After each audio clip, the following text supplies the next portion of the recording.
amanya aganga amazalibwa nze Emmanuel Mulondo mu industry no tukolera abangi bayita ya music yokka nenga bagita culture and creative bafitayema Carlos industry no nene erimu abayimbi because basinge kufumu erimu abafilm erimu abasizi ba ebifaananyi erimu abapasi ba video erimu ba managers erimu ba events managers erimu ba media personalities bamwe erimu ba DJs erimu ba MCs kugamba nene bagita culture and creative industry kati ndi wano mu capacity yange ngoyengani nga omwogezi wa National Cultural Forum. National Cultural Forum, the apex body representing ebibiina byonna federations associations neziri mu sector yaffe era chairman waayo ndi mukulu Kazibwe Daniel Ragadi, coordinator waffe ye Kaliddalu waffe Wisdom Kaye zemwana mu kiti kyange kulambula nsonga ng'omwogezi wa forum ozenga nga ekikiridde ku forum ekikirira ba manager naye ate ku forum ndi mwogezi waayo zekirira ba manager waayo. Ekitongole kino kyatandikawo ekitongole kino kyalina kutandikibwawo mu 2006 naye bazeeyi baffe bamuzeeyi wasula bakisookako tebakitutumula interim committee yabeerawo for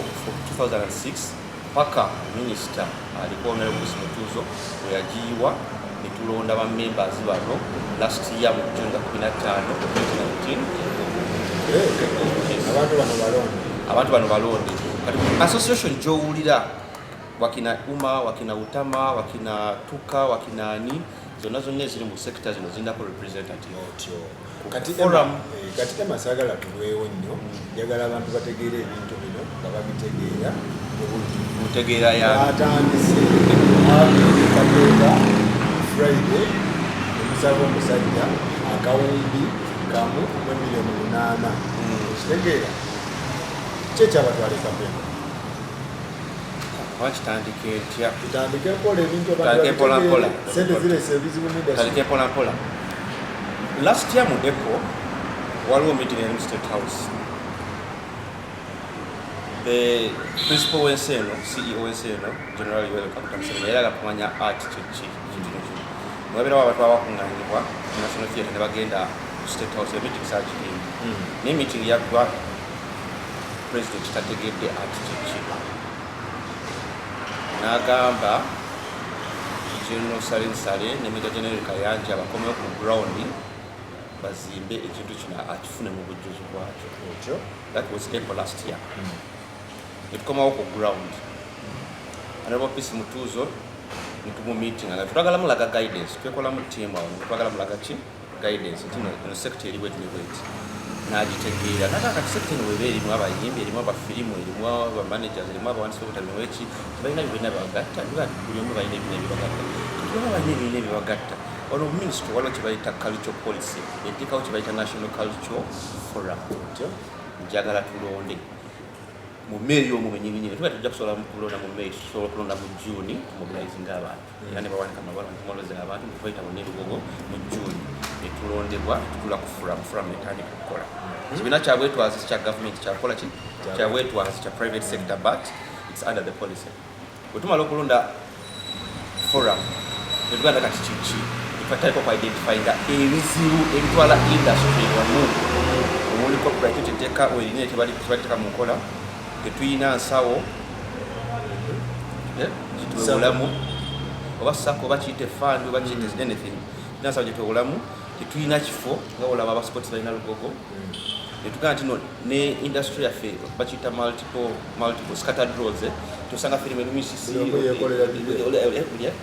ne government nyininyini tuwali tino tuli wantu wamu nga onoga sports bali wamu Ministry of Education and Sports nefe tuli mu gender tuli UCC tugwa abantu wangi nnyo netubitula bwe ne kati tuba tumaze tudde ku kino kya Apple ngama kati muzeyi twetegese twagala kulaga ffe banne ebizibu byaffe byebyo awo retreat wekulaki ujira kiboziya retreat nefa anti buliza retreat muzeyi nakkiriza naye walize very busy etumwa ne budget nagamba akole budget ompulira judge financing budget na kusakinda ku tafoti balabi enera bide cha one stop center ofuna maka kiri kibide ntoka kali retreat ngagangera bala mu October ngafuna trip to Japan yes ngaga kati December yetujjamu Christmas nagamba abayimbi balera busy ebituza kusobola ne bamu advice naga kati January naga ina mu trek na yingira kati ne baddamu ne bagamba because era blogging wetu webera on and off na mkula bera busy naga kati mu March sure deal ngenda balaba covid na yingira kati wale tumanya trek ekozeki I'm sorry gundi retreat ekozeki efudemu mukule twesala sola mula mukuli ebisibu ya fena mula gabunene bwa fena potential ya fe netwaka tukozeki kati wetutula wansi because tuli mu sector tukimanyi tugane nga forum tugane kati omanyi batusibye abana bade bafuna kuki sure zibe na zisibira dala tukoze tutya kola research tukola popular gamanyi government ekelebe South College tuwole that was around May abayimbi bebewola oba anti bonna creative jagala ojja ekigambo muyimbi kwogerera sector ati abayimbi basinga okuvuga because bebasinga amaanyi ati bebasinga ne airtime kuki naye nga ate sector because wotunulira omuyimbi emabega waliyo producer waliyo songwriter waliyo manager waliyo promoter waliyo kitiyetengeredde yekka so that's what they call the value village the creative sector naye kulaba tukosanya ekigambo abayimbi naye nga kyandibadde creatives oba abannabitone sawa kati tugamba tusuggestinga government etekewo ki ensawo that covid ngakoze kingaze tegereka tutekewo ensawo tutumwandikira minisita naga kisobola kubeera kitya nga kisobola kubeera we kikoze katonya bakikoze ensi zonna zikikoze ziteredde oba creatives ki ensawo kati jukira industry yaffe ogimanyi ebeeramu obugombe erimu obugombe muyimbi kinoomu abimbi basatu abayimbi bataano buli awulira nti asobola ayinamu kumbafu akubira abantu bano either president oba general sali omuntu yenna gwasobola okukola ki naye nga ate obuvunaanyizibwa gavumenti oba ne gavumenti kyeyagala tutegeeza tukolera ki the structures kati general ndoza yafuna fiiru ng'ebintu bingi nnyo mu wisdom ye because ye kati leadership atiruddemu banga ddene kati tujja ku meeting ye kapeeka olawe kizeeyi general through the minister ng'agamba tukoleyo documentary ngayagala kusiringa kintu kino omulundi gumu batukolayo documentary ya dakiika 2 akolaga industry kyeki kyesobola okukola industry kyeki erimu baani esobola kukola ki gavumenti ebadde efiirwa twadde tufiirwa wa gavumenti etatuyambye n'ayita buli muntu mu sekita akwatibwako mwanayinki n'ayita ba technocrats mu gavumenti n'ayita ba presidential advisor abayimbi president yalonda yaita Ministry of Gender naita National Theatre naika tukajita Uganda National Cultural Center naita National Cultural Forum kula kwa kati ya weti ni president wa Uganda naita the full presidential advisor kaka ni kusasida full figure kuchama naita mu icons music industry Chameleon naita ne upcoming asembayo ekintu kyabadde wekita kubuli ati yayagala kyagala kwekwasa ayagala kisidinga ndi ate tuli kisidinga wabaddewo kati kwate yayise kwa fresh kid mwana naye yayise upcoming abamu babadde era mabala upcoming bana naita UCC ekola content naita URSB ekola ku copyright ona ne bagenda ku Friday wa naye nga tulina ensonga 3 zetwagala okuyisa weka Afrika one mutulabe nga sector ngayo mulaba sector y'obulimi sector y'obulimi erimu agriculture and fisheries erimu ebyo ngayo mulaba sector ya sports kulima n'okulunda ngayo mulaba sports ngayo mulaba sector ya tourism nafe mututwale ngayo batuyita culture and creative mutulabe nga sector era tufe bano bantu bagala fana sector batu onaizenga nga sector mutulabe wali wammanga ate mutayita tufa omusajja ne mutwalira abantu yeyabayise sibamuwa yeyabayise because tawali kyatamanyi ng'abayise kati nga tusaba ebintu bisatu tusaba stimulus fund ensawo stimulus fund yensawo bagiteekawo bakuliza abantu basobole okuddaala nga tusaba one stop center egenda okukola ba creative hub mukulu wange gujja bati yayise music city tetugamba nti nno netusaba etteeka lya copyright because niwe tunakola tutya muganda yange ekintu kyokola nga tolinawo okitunda ng'abaana bayikuba amanda ku kompyuta tolina kyogenda kukola era ojja kusigala weerazi nti ndi wakabine nga toyiriza ezo nga sennama 3 ezabadde ku ku order paper eya meeting eyo meeting saabaddeyo saabaddeyo jagala kibere ku record saabaddeyo nafunye report kyaddewo ekiti mukuteesaganya bakwaleko ne bapromota abafiirwa kino sente zaabwe ozagundi yabakiikiridde copa mukuteesaganya jeno yabuzize ekibuuzo ne bapromota twabawako biliyoni emu miliyoni 8 eziri ezaki ezakyalenga eyo yali kyalenga kulo bagenze nga baagala compensation because bafunde ebintu kulwa covid uliriza kati kyetu tebafiirwa copa teyafiirwa namwe mwerwaneko buli yafiirwa yalirwaneko gavumenti yagambye mwe mwerwaneko abatransport abafiirwa mwe mwerwaneko naffe twerwanako nga bacreative temutulirako kajanja anyway kati copa yakikidde bapromote yafiirwa kenso kolulu tutumanyi kati jeno naabuuza ekibuuzo ne bapromota titwabawako biliyoni emu miliyoni 8 kati jeno yabadde ayagala clarification naabuuza lwagadini nani mejo janye kayanja kati ekyo buchaman kyapiikinze najja nakyo njagala mu miliyoni 8 ekyalenga era njagala kutangaza buchaman oli presidential advisor mulamba jena ali ku lutalo lwabafunira appointment letters tosobola kufulumya information bwekyo mu kitiibwa kyo n'amayinja g'olina ng'edistortinga eggwanga njagala kugamba abantu bonna abali buchaman biliyoni emu gyeyayogeddeko miliyoni 8 yali yakyalenga ngenda babu ya story eno lwaki yafulumye ng'egamba biliyoni 8 tugenda ku mwami gwe bayita Sembijja loza katumitire kapeka tujimaze kati njagala kwetamu omukulu gwe bayita Tone Sembijja yali kulidde ebintu byonna bya kifere assalamu alaikum Tone Sembijja nasooka omulaba mu 2008 because nategeera nti ye alina access to General Sale nga ebintu bino byannuma dda kuva mu 2006 because nali nakola research nga netone lumojo ntwaleko wa General Sale nga nja kutwala nkomaawo 2012 nenda mune musani mugamba mugambe nja kutwala nebigana kati weva mu management nenkwatakanirwa gati kainisobola okulaba General Sale era bino dabyolaba bino tubikoze okumala emyaka tubikoze emyaka yakweteramusekeza tweteramu obudde bwaffe ekyo kiwe kati Tone ne story ya 1.8 n'obusungu bwalina kati buvaawa buliwa Tone kiri ku record muganzi wani gundi amwagala nyani bakita bata muluganda batugala ko omuntu omu mwagala nyo General Sale Musale amwagala nyo yamukuza n'omukusa muganzi yes muganzi nyeri General Sale Musale naye Tone yakola mweso bibiri era ngena muwabula era ne kusimula kimugamba Tone Jeno yamutuma agateba bouncer nga radio amaze okufa Jeno yagala kutegeka abantu ba bouncer nga waliwo ebiwayi bibiri sibi wa Fuba ne Fuba ne kati ngekimu kyayawukana ku oba Fuba nga yawukana ku Fuba Katone ne ngali ne bana abasoka ngatali abasokawo mbimanye kati ebiwayi byabwe kati ngatali ku nekimu kyani onyani umaro nenga Jeno yagala byegatte nawa Tone Sembijja assignment yamutumanga nnyo omanyi Jeno kambabulire mu majje Jeno tayogera ye waba ayogedda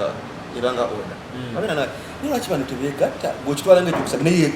mu mateeka Jeno tayogera ye akati aba abakoze order abamaze Tone n'asigala ne kino ekiwayi ekiri original Tone we bukimulema assignment we mulema Jeno n'agikwasa yokugatta babawunsa Jeno n'agikwasa Ragadi kyo mpulira n'agikwasa Ragadi omumanyi musajja mugezi mtetenkanya n'agikwata bawusana omumanyi akalimike kye n'abagatta nebeegatta nebakkiriza kiwayi ne kivaawo kajja nagamba otyo timwagala ki ne bagamba twagala lonchi meka lonchi emu budget miliyoni 10 tujazibwa bamutegeke era ne bategeka era teyasobola kujja n'asinza General Wamala naye kati wano wonna jjukira Tone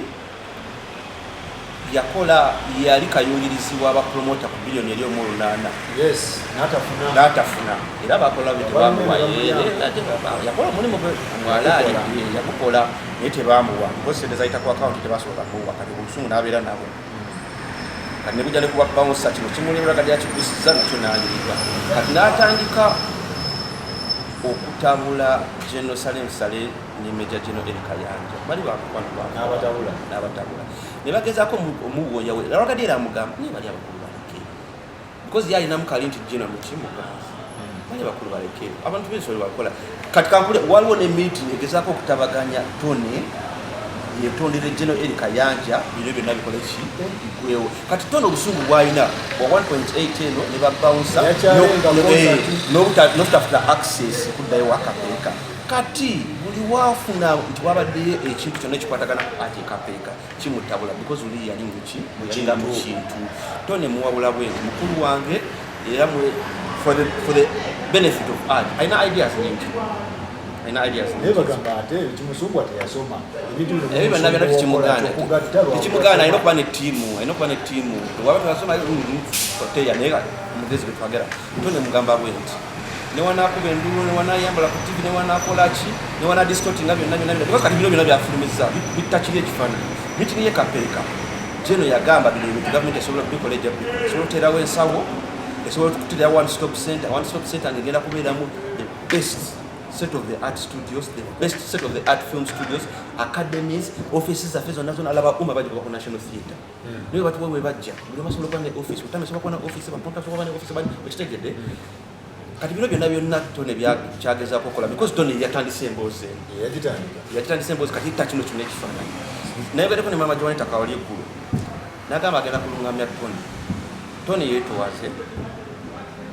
Yetondere Major General Eric Kayanja because bino byayogera bikyamu Tony bamugobe wa Sale oba bamugobe Kayanja bamuteka katebe wa General Sale Kapeeka takyatuuka bamuteka katebe ekyakimanyi Tony sigenda mukkiriza Tony mwekitiibwa sigenda mukkiriza Tony ku distortinga bamawulire because yafumiza story yo natekawo embeera mu mabamawulire kinamwe mwade Emma Kayanja ne Ragadi bafunye sente ate namwe abamawulire mwabadde mulina okufuna kati ekyo kakibasikula emmeme namwe nemukuba banange kiterezezo olwaleero tuzira tugambako nti kwabaddeko ezammwe Muzeyi Tony kwegayiridde genda wetonde General Kayanja kintu kyangu nnyo odde ku mmeeza end of story that's it yadistortiza ebintu byonna era office agamba yagirekulidde mu lutalo telekulira ate kati atawula mu lutalo tolekulira ffe tutambudde emyaka ebiri ku office ne babatuuza n'ekino nemuwandike nze mpandiisa ebipapula zino zonna concept tuwandise ebipapula naye tetugwamu maani kati tutuuse nera tetunatuuka minisita alina okusooka n'avaayo ne gavumenti nevayo negamba kati yenkola naye at least tulina meeting ya Friday at least yalaga meeting ya Friday Emma njagala kino onyonyola abantu akawumbi kano akamu mu miliyoni 8 kafulumye tekafulumye ate nkunyonyodde jeno yabuuza zaali zakyalenga because ye jeno mukulabaka yabuuza nimwe tetwabawa 1.8 mwe bapromota 1.8 billion agamba kiri nebagamba jeno ziri zaali za compensatinga bali abakyalenga naye kati tufe tuzze twafiirwa mu covid tezafulumye buchamani ya distortinze sente mutendera kya government egenda kuvayo administration tutwala genda erambike neza kyempabula mulami Tony oba bonna abasuubira okwagala kufuna ku sente ezo obuyambi obufuna mu nkola ya mutegeka ya government mwewandiise mu kibiina ky'ogwamu DJ Roger avaako mukubira bano nanga kati emaze DJ na muyimbi ne mugamba ku kikofira kitoyagala okwambala nanga njagala kwambala kikofira kya DJ kati genda mu association ali presenter DJ nonye kikofira ky'ogwamu afune waba nonye kikofira ky'ogwamu kati and events promoter ate manager kati yajja kunonya kikofira kyagwamu naye kati andi yasala wabwe manager mwami Keti promoter ate manager kati naye ati tumanyi kusinga wa promotion yajja kwamba promoter bana industry tutegeke tuve mu bintu by'okubumbuja era nze nasiganyize nnyo Sanyuka TV ne Anikat okukola story ekyo naye mumanyi baita 1.8 kale newekwatako miliyoni 5 emakala sikudaloli yenina wano Kampala ndi kyakala naye mumanyi baita 1.8 biliyoni ze miliyoni 10 ne miliyoni endala 8 kale guno nasuzensi kumbala binusu kati zile kubala ku 5 nenga on a serious note banange twetegeke industry has potential of contributing to GDP tuve mu bintu ate tugenda tuva mu analog tugenda mu digital tone sempi jakatuze olayo watuta kutaji kibukamu ogenda sigala mwana ulira Emma buchamani agamba nti Muzeyi yatadde agenda kuta biliyoni tugende ku music city agenda kuta lindako agenda kuta biliyoni miliyoni 47 si za Music City zokka situbawadde biliyoni 3 naye nga si za FIFA yokka oba mupiira mulimu sports motorsports mulimu kati mulimu kwebali batadde biliyoni 47 for the creative sector tugenda kukola bino ebintu wammanga tujja temako percentage ebere ya stimulus fund sifa ababikola government egenda okubikola tetugiwa etwebuuzaako ne tugiwa kujja kuveko stimulus fund zonna si za one stop center kuveko stimulus fund bitwasabye stimulus funds mungendo okuwa abantu okwewola n'abafi b'ebivulu n'eki kuveko sente ezi operationalizing a one stop center ebwe bajja kino tutekako kalanti tutekako equipment ekintu ekyo kigenda beera kiteekyebwe bajja mugenda zimbayo nekyebwe bajja kuba gundi yagambye mugenda zimbayo simanyi Music City netugamba Music City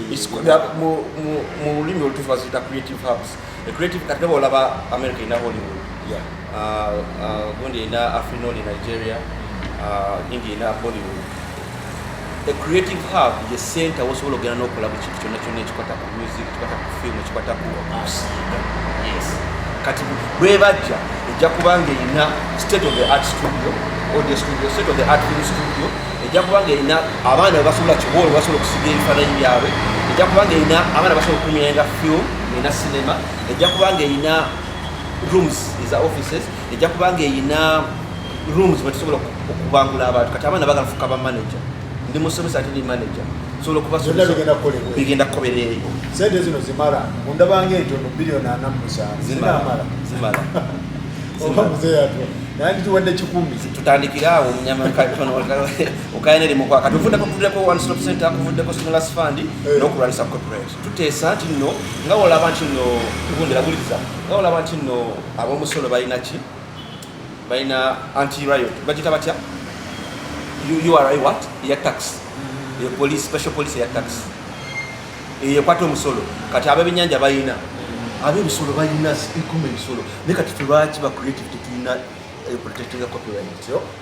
twagala kuveeko agituwe kweno budget twagala kuveeko tufuneyo branch oba special nga balina ne special uniform nga olaba ya KCCA nga bo ba copyright police so sente ezo sizamwe kulya buli si kulya buli chamani agamba sente mama biliyoni chamani bwezabayimbi kuliko biliyoni 10 zabayimbi kulya ate era kyekyo abamawulire twabaddeko simanyi na 5 kati kyawuse nekyenjogera sente ziri biliyoni 7 tugenda kuzitematema okusinziira government tiimu zaazo zijja zitematema okusinziira naye nga zitwebuuzizzaako kati ema sooka otemeteme bamemba kyaba abaddeyo muntu ku muntu kuba ebintu biri mu nkubo kuba buchamani yavudde n'agamba muwabaddeyo ate gongamba nze saabaddeyo anti kankubuulire baani ababaddeyo muntu ku muntu abantu bategeere nti oyo yaliyo ate sisobola kulopotinga gye sitaabadde naye nze kyemmanyi era kyefa mu kiti kyange nga omuntu alwanirira industry ku technical level kasita nga UCC yabaddeyo because abo balina okuvunaanyizibwa ku content waffe kasita URSB yabaddeyo be balina okuvunaanyizibwa ku copyright kasita gender yabaddeyo yetutwala tugwa mu ministry directory kasita UNCC yabaddeyo ye national theatre tutegedde Ghana National Cultural Center kasita abakulu bayo babaddeyo abo nabo batutwala because we manage ebizimbe bya art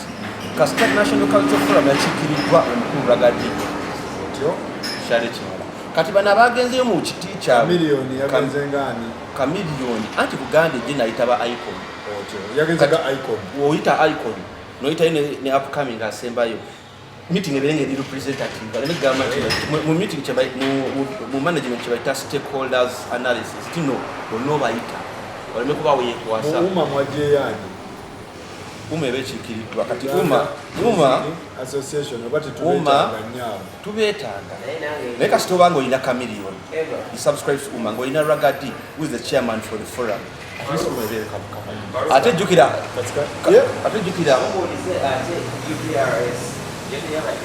UPRS ekikibwa UPRS tukyalina omulimu munene nnyo batwala UPRS yebatwala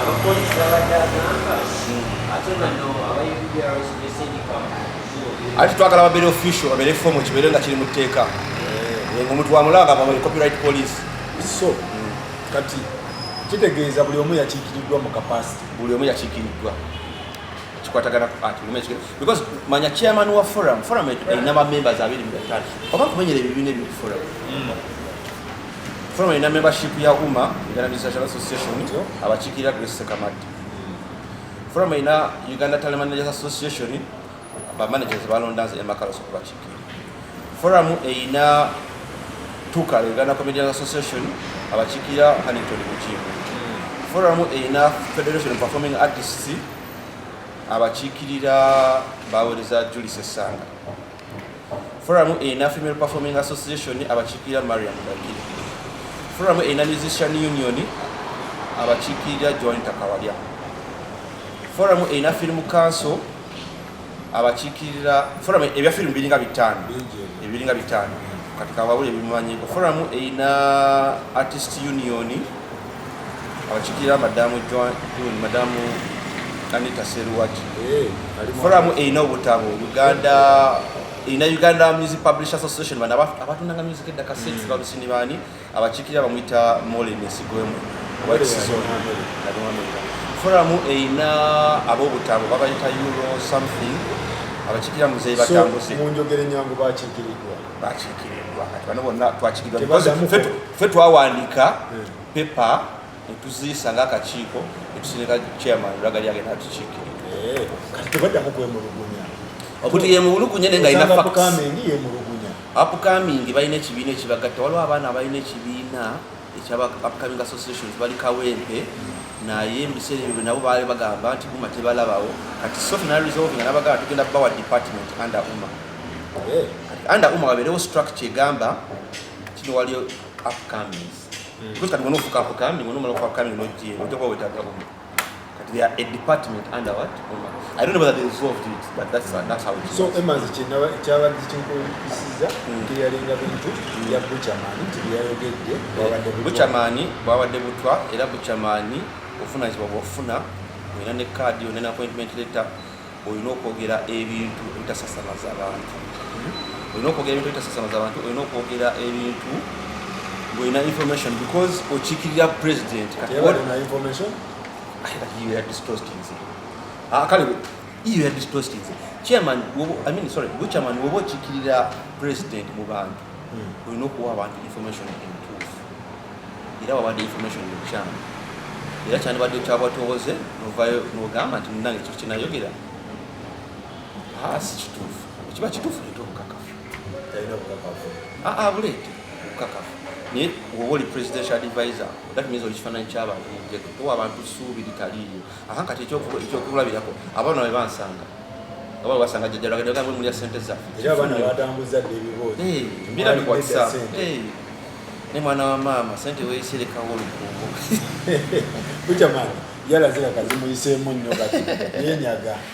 yatidde nnyo kuba yagambye yajja Buchamani mukwano gwange naye yadistortinze nnyo namulaye nga jaja distortinze kakati Emma kinjagala tugende ku amateeka amapya amateeka naye gagenda program ene ya 47 billion eri creative industry etandika ddi minisita ajja kuvaayo kati fe mutusaasire fe akibaddeko emyaka ebiri kati mwemankiwulidde kati mukyagala kikola enkya kati namwe kale sandiyakakogera naye musaasire fe abakibaddeko emyaka ebiri tukivuga kati mwe abaziwuliddeko olwaleero mwagala zifuluma enkya ende minisita ajja kufuluma wonayo pisi mutuuvo mukyala bavunanyizibwa ajja kufuluma akole statement nga gavumenti kwekola kati abantu abagamba nti bantu banje bafiirwa ate n'ekirala mwefaako mwekka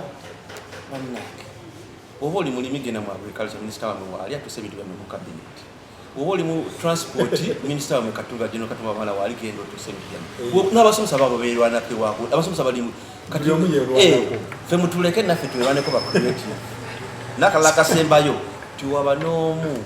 asuubira ssente because njagala abantu bajjemu endowooza eno ne culture ne mentality eno nti waliwo ssente zibeerawo mu kasonda biliyoni 10 zizi wali mu kasonda banaye mukyejjemu ssente zigenda kuyita njaba bakirabeko kyabapromota nga babakofasika 1.8 billion buli omwe batambulirangako yalowooza ssente zigenda kubeera ali musawo kyatuka ku lasting buli musaba account ziwayalingibwa mwetegeke beera n'endagamuntu yo beera permit yo beera n'account yo beera ne registration good membership yo mu kitongole kyogwa ensi gyeraga ensi gyeraga tweformalize tuve mu ebyo nti bajja kusanga eno gyetulero olaba olina airtime ku TV oyogere ojja kwogera weyambula n'okweyambula nga system zitambula agesigempa bannaffe bannaye bakugambengi toddeeyo n'ocomplaining ebintu tuukirira abantu abatuufu towulira bulizi bintu ku social media n'opaaluka noonya abantu bekikwatako wezuule wawoogwa oli MC oli president oli MC oli DJ at the same time funa woogwa sente osobola ozikwatako otherwise ojja kubeera DJ oli MC oli presenter olimu kwatagana ine ekirala oba oli mulimi tocomplaininga noonya abalimi bali kuki obeereeyo kitegeera oba oli wa mulunzi tulaba abakeedi nabo bayita mukasiitanabo oli okwerwanda tubalabye balabye minisita waabwe abakwatako Amelia Kyambadde ne minisita w'e Kampala system bitu byekole ya gavumenti bintu byakwerwanako tugende ku mateeka mapya mapya tegagenda kunuubula industry gagenda ginuubula era twagakubiddewo 411 naye olaba ebintu ebimwe muzeeyi bamutomeza butomeza twagakubiddewo 411 because laba forum twagikola mu June omwaka oguwedde amateeka gano gafunulwa mu January omwaka gwegumu bagatadde kati bagala tudistorting ebasaaga twagakubiddewo era omusajja abawadde biliyoni 47 zibateereddewo abamagala kati nedda etteeka ebbi ate kigasa biliyoni zera 4 teetagezizza nga totaddewo etteeka erisprifolinga gundi creativity etteeka fu lirimu obuwayiro obufu era enkya anti labayo wowono gavumenti erambika bulungi emitendera gy'okuzzaayo etteeka first mwekunganya nga stakeholders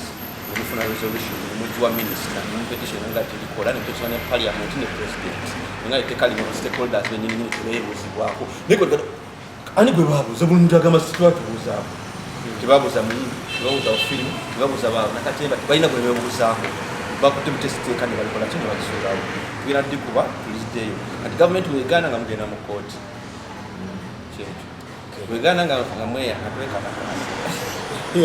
anyway naye kakyekyo etteeka nga tuliza ku serious note akabadde kati omesa mboozi ekyawaliwo meeting ya forum tugenda kufuna resolution gwe tukakirizanyiza etteeka lyofu isitufolingako omuntu gw'otayambye tosobola ate mugamba nti kateebereza omwana avudde Masaka omutedde one creative center creative hub avudde Masaka atuse mu paaka alinye taxi etwala bwe bajja talina ladde n'ekikumi naye ate site bwe bajja agenda kusangayo songwriter asangayo producer asangayo manager kati fe tumuwuliramu tulaba nga alina talent ngambe ki business aya ate tumugamba nti ndosooka registering jjukira talina na transport yamugye Masaka kifu kati White Benda ebintu bino ndabanga anasobola industry managing anasobola oba managing kuba simutegeere ebintu bino White Benda buzibu ki obuliwo ku White Benda sina buzibu sinamujanja because nalaba nkolayo naye kyemmanyi alina omuwugu munene nnyo okustrikinga first of all nga ye ng'omuyimbi ali ku peak season ali mu biseera bye eby'okuŋŋaanya eby'amaanyi ekifo ng'ekyo kiba kyetaagamu omuntu agera nga ali mu semi retirement naye teri n'omu kwaba ayagala kuvaayo kwetika mugugu ogwo kyomuguma wekiri teri n'omu ayagala kuvaayo kwetika bwa president wa UMA naye bakulira n'ogendayo nga bakucapa oge mazima kati agenda finding a difficulty of splitting a time ye for leadership in UMA and making his staying his art relevant because genda kuba bikontagana ayi wanga afunye oli nga ne president n'ekiri kyamulema ekyo kisala tutumulie kati ze kyemusaba afune technical team alina omuntu gwe bayita Bushington naye Bushington adda kuzi WhatsApp Twitter Bushington you're the technical person who should be doing technical work for what who White Benda on behalf of UMA mwogezi w'ekibiina Bushington kuliyanga muganda wange yo the technical person kweyo team asobola okukola ebintu technical naye bikola ebintu abantu tebabiraba bajja kwetereza bawe mu time naye nga kyekyo doge mazima ng'eyo kati UMA eri because jukira abayimbi is the biggest domain in the creative sector basinga obungi ate basinga ne airtime kizibu nnyo okusanga nga bamu interviews omuntu wa firimu oba owakatabo naye kya music kyekikulembera kati alina obuvunaanyizibwa obunene era musabira naye tujja musapootinga zonna kati nga tumaliriza akasembayo ebipica mani nenesempijja Uncle Tony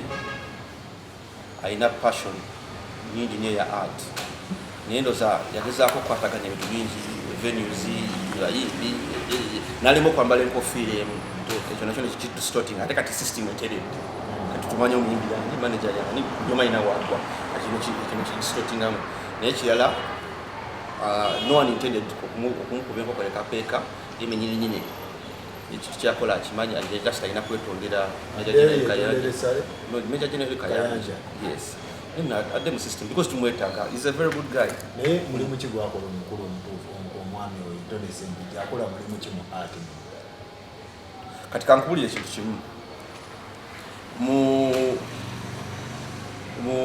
mu bintu mu business gye bayita lobbying waliwo abantu babiri waliwo gwe bayita activist yoyo gwe nyini gwekikwatako kabine niwavayo nayogera nti copyright ennuma kibi kyokitegedde abeera activist niwabeerayo n'abantu abebbali ba professionals gwe bayita ba advocates takikolamu direct akirimu bbali nga nzimanaje oba kiba promote baki naye nga kimuluma n'avaayo n'akikolera nga kibakolera abantu abalonye eddembe ly'abaana si bangi bukyamane muwabubaka kyetuzewa leero gakubye janja leero gakubye ku mutwe abiri mu mutwe asatu mutuba tewakibitegedde wadistortinze bukyamane genda weetereze